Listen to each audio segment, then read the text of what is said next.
Yo soy Rubén Iwaki Ordóñez y he publicado una serie de libros, 5 títulos en general. Acá tengo en la mano 2 de los más importantes. Operación Paititi, que es el libro que salió por primera vez, es aquel libro que me abrió la trocha, la senda para desarrollarme como literato. Soy escritor desde hace 34 años, pues me inauguré con este libro, justamente, Operación Paititi. Este es el otro de mis libros que reúne una trilogía y se llama El mensaje de los sapos. Este libro ha demorado 30 años en su investigación. Una investigación producida por el que habla, que es auténticamente autodidacta, que no tiene compromisos con la historicidad para hacer las novelas que hace. Operación Paititi es un relato que nos habla de unos mitos que se hablan mucho en esta región, en esta zona de los Andes. Hay ciudades perdidas, ocultas en el misterio. Y en este libro tratamos de hacer una especie de fotografía de uno de estos mitos, usando la narrativa, que es uno de mis más favoritos en la literatura.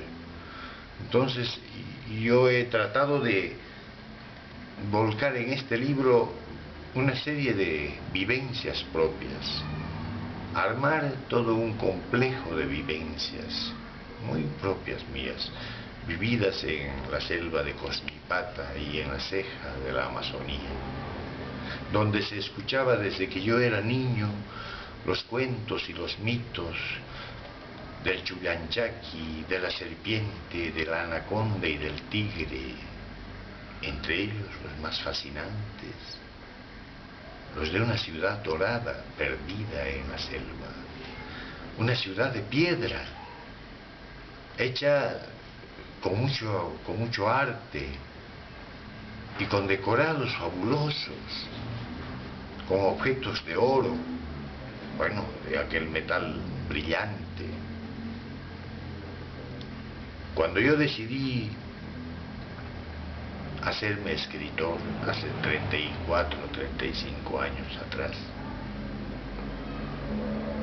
no podía existir para mí un tema más interesante como para elaborar un libro con el que yo quería matricularme en la escuela de la vida, en la facultad de la vida, en esa facultad que me diera el calibre para poder escribir para el público. Y entonces elegí este tema sensacional en el momento y en todos los momentos, desde siglos atrás, desde Túpac Amaru, cuando se lee en su proclama y hace una referencia a los bosques y a los tesoros y a las ciudades y a los mundos del Paititi, hace esa referencia.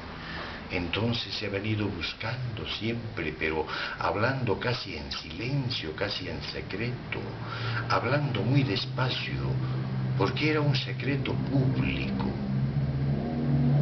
Hasta que se me ocurrió tomar irreverentemente quizás este tema y hacer con ello una especie de novela, donde por mi intrepidez, como yo siempre suelo decir, me lancé a la piscina, ropa y todo.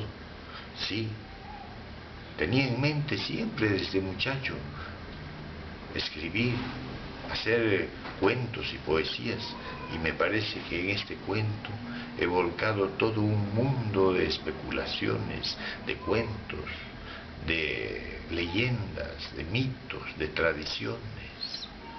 Lo he reunido Y usando esa herramienta que sabemos usar los escritores, que es la imaginación, he acopiado todo este cúmulo de experiencias, de datos, llámese, de referencias, de recuerdos, de conversaciones, de gente mayor, como mi padre y sus amistades, por ejemplo. Todo eso ha servido para que yo hilvanara en algunas páginas una especie de cuento novelado, una sucesión de cuentos que hilvanan ese misterio del Paititi. La pregunta que siempre me han hecho hasta entonces, desde aquella vez que se publicó en 1975, Operación Paititi, la pregunta es, ¿existe Paititi realmente? Y mi respuesta siempre ha sido sí, existe realmente. Yo he sido el primer convencido de este libro. Para mí existe el Paititi. Ahora la otra pregunta que siempre es, y es automática, ¿podemos ir? ¿Has ido alguna vez tú? Sí. Así como hace 180 años Julio Verne había llegado a la luna con el pensamiento, con su novela, así también yo he llegado al Paititi con mi pensamiento, con mi novela.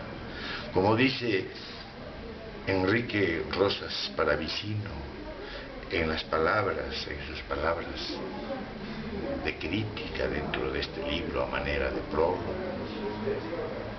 termina diciendo: Rubén, durante más de 30 años ha vivido buscando el Paititi, por fin lo ha encontrado. Este libro es su Paititi. Efectivamente, yo soy el más convencido. Mucha gente me dice, vamos, ¿quieres ir? Hay dinero, hay helicópteros, hay una empresa, hay cine, hay cámaras, hay mucho dinero, hay capital, vamos. Qué pena. No, en primer lugar, no cuenten conmigo, por favor, porque sería tremendamente depredador, tremendamente. ¿Se imaginan que ese reducto de silencio, ese reducto de paz donde viven únicamente sacerdotes, únicamente desde el niñito más pequeño está sometido a ese claustro de silencio? Que lleguen cámaras, que lleguen turistas, que lleguen globos, que lleguen ferrocarriles, que llegue... imagínense el cambio que ocurriría. Entonces mi respuesta es, por favor, que se quede para siempre así oculto, mejor. Si es que estamos viendo cómo se depredan nuestros monumentos, Machu Picchu, Pisa, Ollantaytambo, esta misma calle, Atumurumío, cómo se depreda este templo que es el templo de la morada primigenia de los Apus. Nosotros ahora en el Cusco tenemos el privilegio de vivir sobre la cúpula del templo más antiguo de la humanidad, el templo de los Apus, la primera morada de los Apus. Y eso está en este libro, en el mensaje de los Apus, que tiene 3 partes, por eso se llama la trilogía.